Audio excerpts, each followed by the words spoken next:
অনেক দিন পায়েস বানাইনি, তো পায়েস বানানোর জন্য এখানে দুধটাকে জাল করতে দিয়ে দিয়েছি। তো চলো মিষ্টি বন্ধুরা পায়েসটাকে বানিয়ে নিই। তো এখানে আমি চালটাই এক বাটি তুলে নিয়ে আসলাম। আমি এখান থেকে চাল অর্ধেকটা দেবো, মানে পায়েসটা বানানোর জন্য। তো দুধটা ভালোভাবে জাল হোক ভালো করে। 3 টুকরো আমি তেজপাতা দিয়ে দিচ্ছি, 3 টুকরো ডালচিনি, 5 টুকরো এলাচ, লং দিয়ে দিলাম 5 টুকরো, এলাচ বলেছি সরি। পায়েসে আমাদের লবণটা পছন্দ করে না, তারপরেও আমি হালকাই লবণ দিয়ে দিচ্ছি।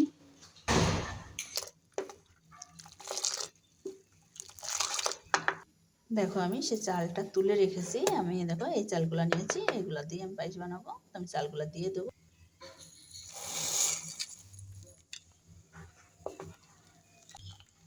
চালগুলো কিন্তু আমি মুছে নিয়েছি একটা শুকনো কাপড়ের সাহায্যে। আমি গোবিন্দভোগ চালটাকে ধুই না পায়েস রান্না করলে। আমি পায়েস রান্না করলেও ধুই না, আবার হচ্ছে পোলাও, তারপরে বাসন্তী পোলাও এগুলো রান্না করলেও আমি চালটাকে ধুই না, আমি মুছে নিই চালগুলোকে। যে শুকনো কাপড়ের সাহায্যে আমি ভালো করে একটু ডলে ডলে মুছে নিই। মানে গোবিন্দভোগ চালটা ধুলে কি হয়, গোবিন্দভোগ চালের সুগন্ধটা চলে যায়, সেই জন্য আমি চালটাকে ধুই না। চালটা আমার সিদ্ধ হয়ে গেছে দুধের সঙ্গে ভালোভাবে। এবার আমি দিয়ে দেবো চিনি, দিয়ে দিলাম চিনি। চিনি দিয়ে ভালো করে চামচের সাহায্যে নাড়তে হবে, না হলে নিচে লেগে যেতে পারে চিনিটা এক জায়গায় জমা থাকলে।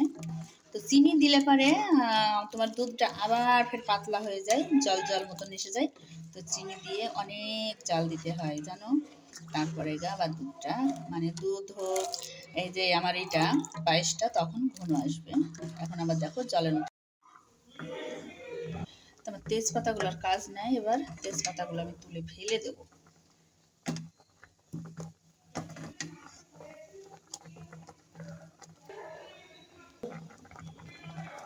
এলাচ দেখো আমি ফিটিয়ে রেখেছি। দেবো কাজু বাদাম, কাজু বাদাম আর কিশমিশ আমি একসঙ্গে ভেজে রেখেছিলাম। দেখো কিশমিশের কালারটা কত সুন্দর, মানে হচ্ছে চোখে ধাঁধি লেগে যাচ্ছে।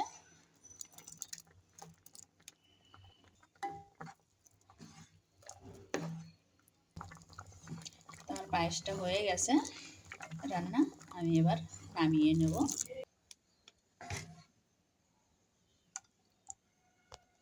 তো আমি তো এইভাবেই পায়েসটাকে রান্না করে নিলাম আমার মিষ্টি বন্ধুরা। তো তোমরা সবাই ভালো থাকো, সুস্থ থাকো আমার মিষ্টি বন্ধুরা।